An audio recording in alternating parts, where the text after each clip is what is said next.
Welcome to Learning English, a daily 30-minute program from the Voice of America. I'm Ashley Thompson. This program is aimed at English learners, so we speak a little slower and we use words and phrases especially written for people learning English. On today's program, George Groh presents this week's science report. Brian Lin tells us about efforts to protect the tradition of masked dances in Southeast Asia. We end our program with another episode of The Making of a Nation. But first, there is a saying in American English, "Every dog has its day." It means that everyone sees success at some point in their lives. At one American museum, though, every dog has its day every day. That museum, the American Kennel Club Museum of the Dog, is returning to New York City next month, after operating for 30 years near St. Louis, Missouri. The museum will open on February 8th. Visitors to the museum will find pictures of royal and presidential dogs. They also will find fossils and other evidence of canine history, dating back to 30 million years ago. People can even try to find out which kind of dog they look like most, and train a virtual puppy. Although there will not be real dogs, except for special events, the museum hopes to give visitors an understanding of the history of dogs, how they came to be in such different varieties, said Alan Fausel. He is the museum's director. Inside the museum is a library with around 15,000 books from the American Kennel Club collection. Readers will find pictures and information about different kinds of dogs, from bulldogs to terriers. The museum even has a doghouse specially designed for a Chihuahua, as well as movie advertisements of dog stars such as Lassie and Beethoven. The museum's collection also includes a painting of Caesar, a fox terrier beloved by Britain's King Edward VII. America's White House is represented with former President George W. Bush's Scottish Terrier Barney and former President George H.W. Bush's English Springer Spaniel, Millie. Next to a picture of Millie in front of the White House is a letter written by then First Lady Barbara Bush. She wrote, "Dogs have enriched our civilization and woven themselves into our hearts and families through the ages, and I am delighted to see them acknowledged." The museum first opened in the Kennel Club's former headquarters in New York in 1982. It moved to St. Louis in 1987 in hopes of appealing to more visitors. But Fausel said the museum only received 10,000 visitors last year. The Kennel Club hopes the new museum, which is close to New York's busy Grand Central Terminal, will see close to 100,000 visitors this year.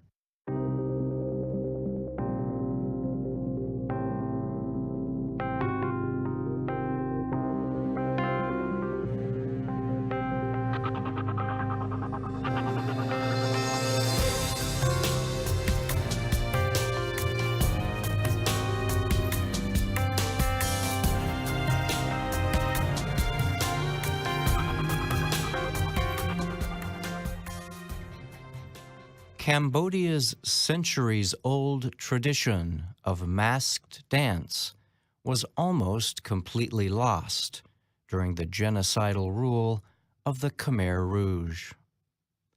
But a small number of people have managed to keep the ancient art alive. Now they are passing it down to a new generation. The Khmer Rouge came to power in 1975 after a bloody 5-year civil war. During the communist group's rule, it opposed education and religion and banned Cambodia's traditional arts and written language. An estimated 1.7 million Cambodians were killed in the 4 years the Khmer Rouge was in power. The deaths were mostly caused by starvation, overwork, disease, execution, or torture. Among the victims were artists, writers, and dancers. Sun Riti's father and grandfather were both performers of the country's traditional dance, which is called Lakan Kaol. Study of the dance was banned in Cambodia during most of Sun Riti's childhood. In the Khmer Rouge, I was young, and they didn't teach people dance. Lakan Kaol was destroyed, he told the Reuters news agency. Sun Riti was finally able to start learning the dance once the Khmer Rouge was removed from power. He was 14 at the time. He is now 48 years old and leads one of the last remaining groups performing the dance. The group includes about 20 performers and students between the ages of 6 and 15. Sun Riti says the best way to help the tradition survive is by teaching the dance to new generations. I don't want Lakan Kaol to go extinct, he said. The traditional dance was recently identified by the United Nations as an art form that should be protected. The UN's Education, Science, and Cultural Organization, or UNESCO, added Lakan Kaol to its intangible cultural heritage list.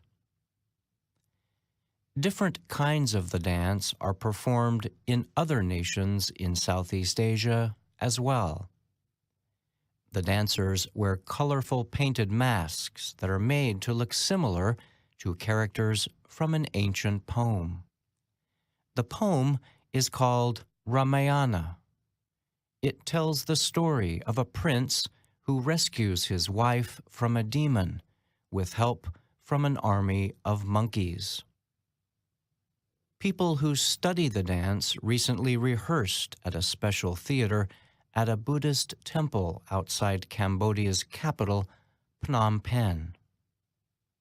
Pum Pok said his 11-year-old son, Pum Meta, is learning the dance.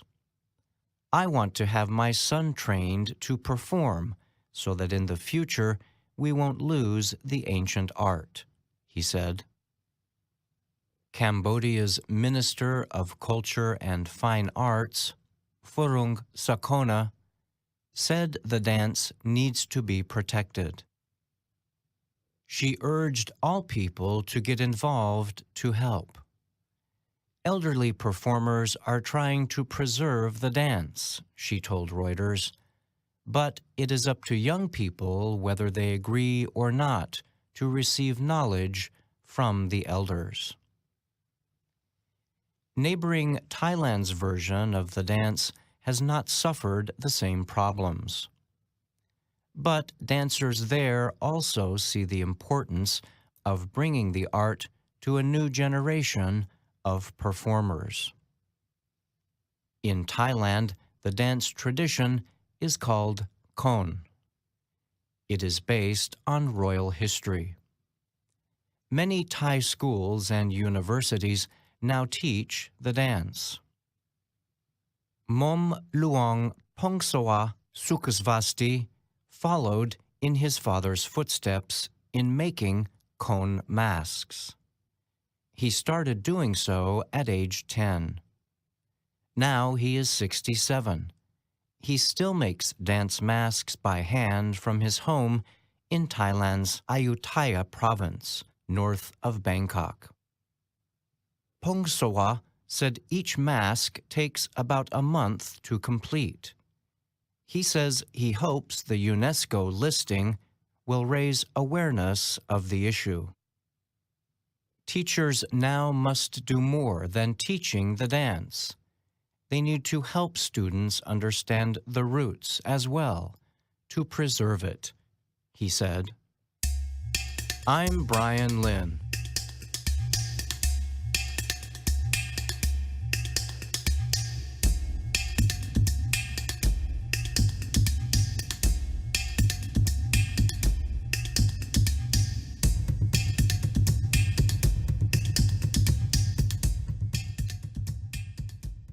After falling for 3 years, carbon emissions in the United States rose in 2018.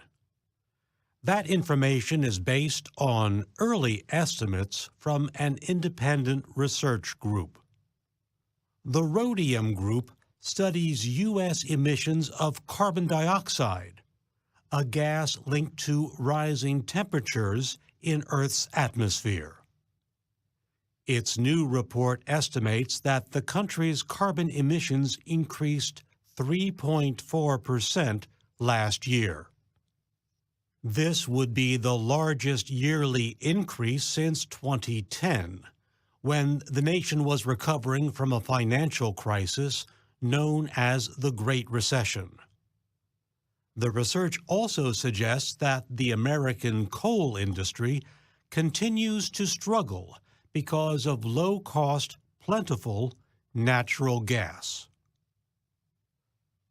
The Rhodium Group reports that coal-fired power stations that produced a total of 11.2 gigawatts of power had closed by last October.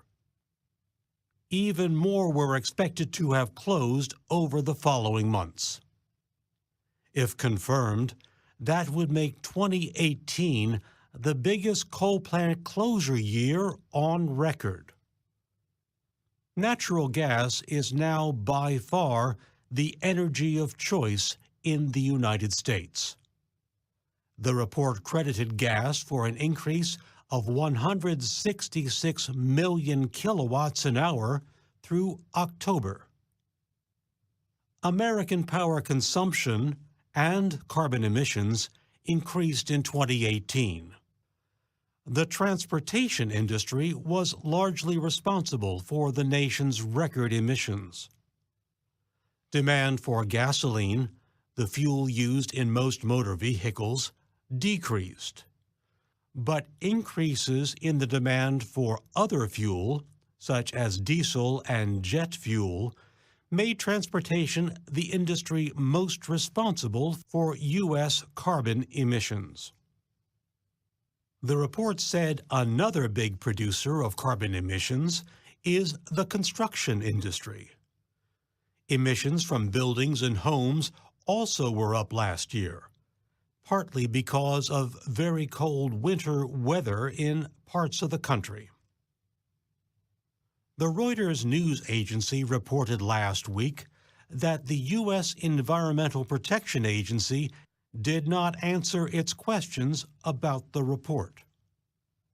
Trump administration officials have said that carbon emissions can change from year to year because of economic conditions. They said the country could both cut emissions and enjoy a strong economy at the same time. Environmentalists say the Trump administration needs to speed up development of renewable energy, manufacturing power from wind and the sun's energy. The country's carbon emissions had been decreasing year by year since 2015, as the nation worked to honor the Paris Agreement on climate change.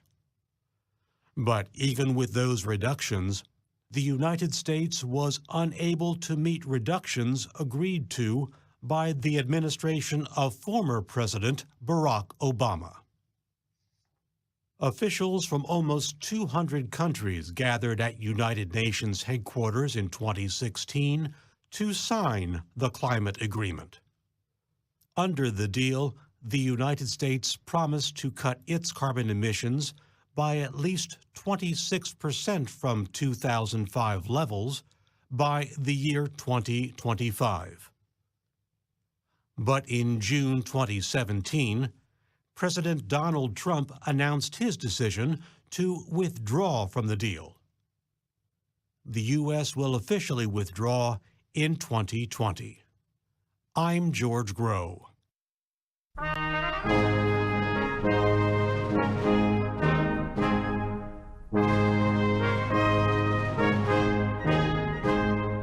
From VOA Learning English, welcome to The Making of a Nation. I'm Steve Ember. The United States faced a deep national crisis in 1850. That crisis threatened to split the nation in two. It began over the issue of slavery in the new territories of California and New Mexico. Many Northerners wanted to ban slavery in the new territories. But Southern states believed the federal government did not have the right to decide where slavery could or could not go. President Zachary Taylor had no clear policy on the issue. He attempted to be neutral. He hoped the problem would solve itself. But he did not get his wish. In fact, the split between North and South grew wider. Many Southerners said the South should declare its independence from the rest of the country. Then, Senator Henry Clay of Kentucky stepped forward with a plan to save the Union. Clay had left the Senate in 1842, but returned in 1849. He was surprised to find how bitter the North and South had grown toward each other in his 7 years out of the Senate. Clay urged his friends in the border states, those between the northern and southern states, to work to build public support for the Union. He believed their support would help prevent the South from seceding. Clay also began to think about a compromise that might settle the differences between the two sections of the country. He once said, "I go for honorable compromise whenever it can be made. Life itself is but a compromise between death and life." The struggle continues through our whole existence until the great destroyer finally wins. All legislation, all government, all society is formed upon the principle of mutual concession, politeness, and courtesy. Upon these, everything is based.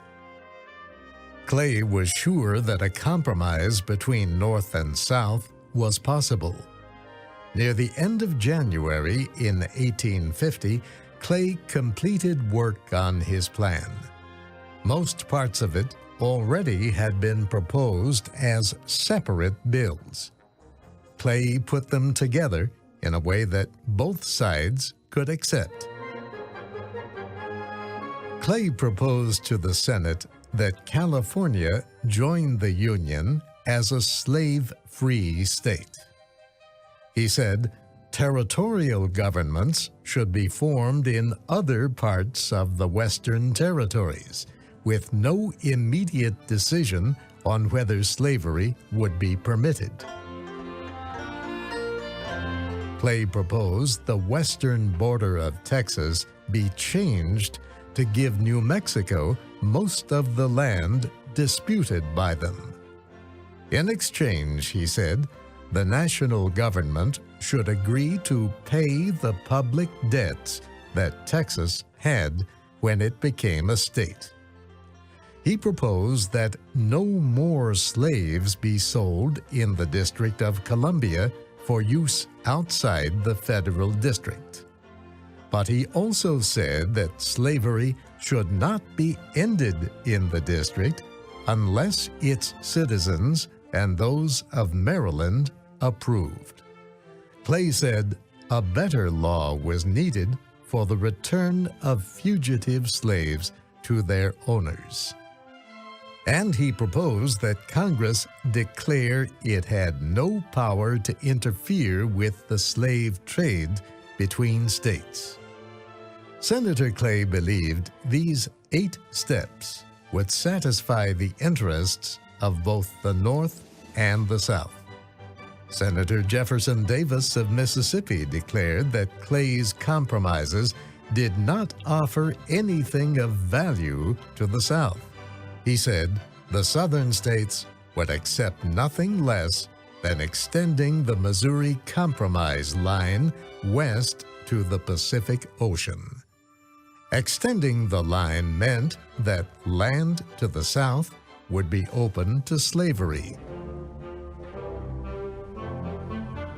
Clay answered that no power on earth could force him to vote to establish slavery where it did not exist.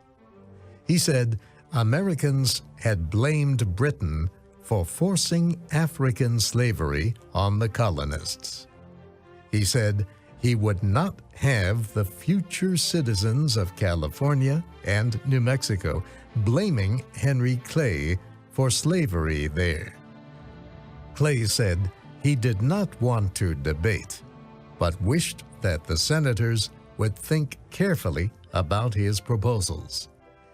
He said he hoped they would decide on them only after careful study.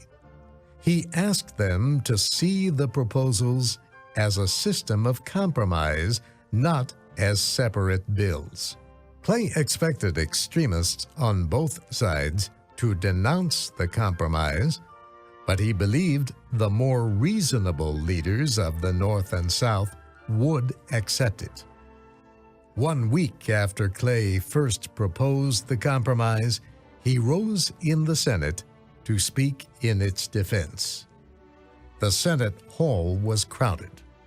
People had come from as far away as Boston and New York to hear Clay speak. Some senators said there had not been such a crowd in the Capitol building since the day Clay said goodbye to the Senate 8 years earlier. Clay had to rest several times as he climbed the steps of the Capitol. He told a friend that he felt very tired and weak. His friend advised Clay to rest and make his speech later. "No," Clay said, "my country is in danger.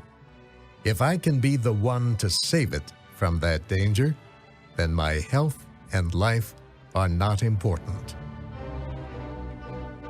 Senator Clay began his speech by talking of the serious crisis that faced the nation. He said that never before had he spoken to a group as troubled and worried as the one he spoke to now. Clay listed his 8 resolutions. Then he said, "No man on earth is more ready than I am to surrender anything which I have proposed and to accept in its place anything that is better. But I ask the honorable senators whether their duty will be done by simply limiting themselves to opposing any one or all of the resolutions I have offered. If my plan of peace and unity is not right, give us your plan.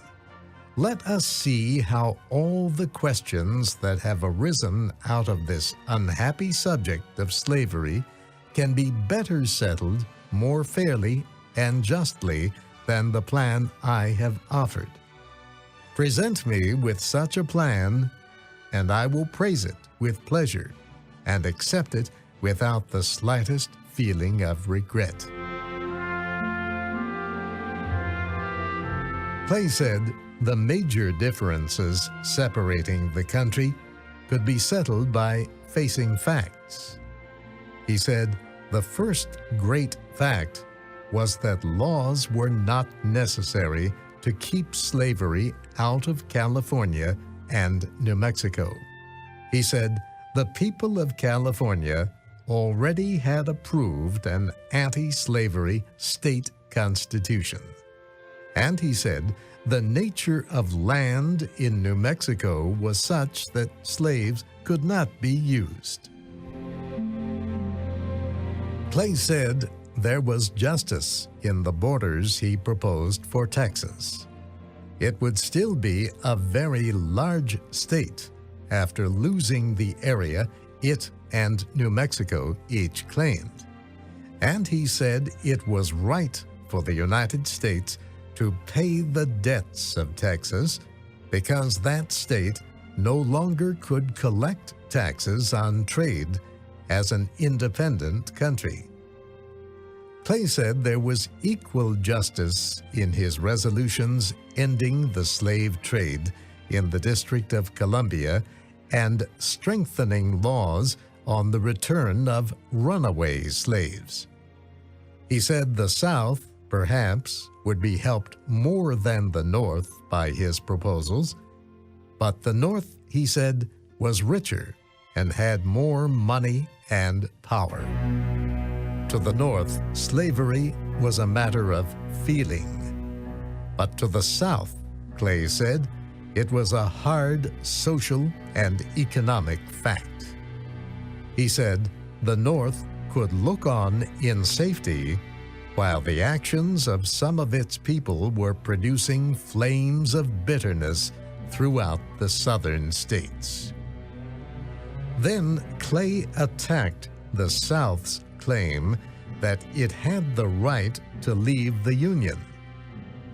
He said the Union of States was permanent, that the men who built the country did not do so only for themselves, but for all future Americans. Clay warned that if the South seceded, there would be war within 60 days. He said the slaves of the South would escape by the thousands to freedom in the North. Their owners would follow them and try to return them to slavery by force. These events, he said, would lead to war between the slaveholding and free states. He said this would not be a war of only 2 or 3 years. History had shown, he said, that such wars lasted many years and often destroyed both sides. Even if the South could secede without war, he said, it still would not get any of the things it demanded. Secession would not open the territories to slavery.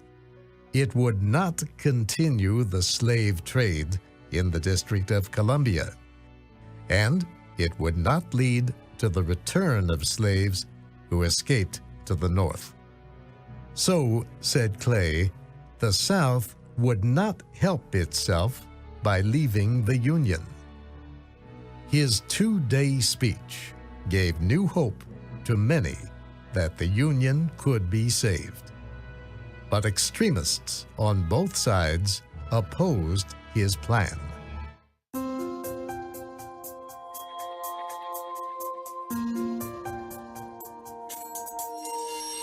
And that's our program for today.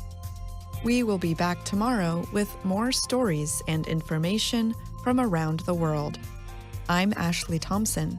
Thanks for listening.